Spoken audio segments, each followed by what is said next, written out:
have you done this week to prepare for the grand final? We've kept things pretty sharp and pretty light. Focuses mainly on detail, making sure the blokes are physically and mentally prepared, but we think we're ready this weekend. All right, how will your team handle the pressure of a grand final? Well, I think pressure's pretty subjective.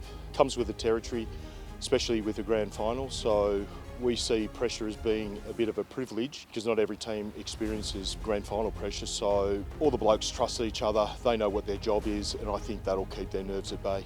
All right, both teams will claim to be the underdogs. Why is your team the underdog? Well, is there really an underdog?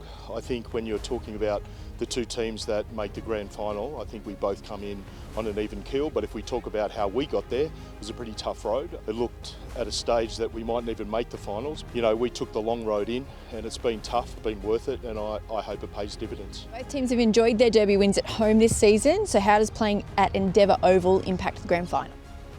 Look, it's their patch, so I think they'll draw some confidence from it. As far as we're concerned, we treat every ground as exactly the same. So we look at playing wherever we have to and just looking at getting the job done. So who in your team has impressed you this season and why? Always the toughest question. Hate singling guys out. I think it's genuinely hard to single one player out, but I think you've got players in our back line like Harry Cookler.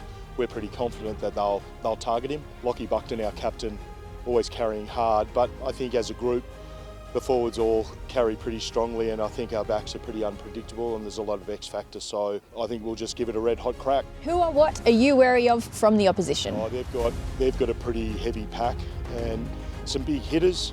I think Mitch Evers loves to kick the ball and he's got a very good boot. Corey Hooper's one of those players that you always got to be mindful of, and even their captain Charlie Henley, he likes burying his head pretty deep, but most of the guys there we've got to be mindful of, so we're respectful of what they can do, and we're just going to make sure we can bring a game plan that's going to beat it. Aside from the obvious, who or what will win you the grand final? Well, I think it's hard to be your best all of the time, but in grand finals you just have to be your best when it matters, so we'll just play the game that we've been playing right throughout the season and hopefully it'll get us through.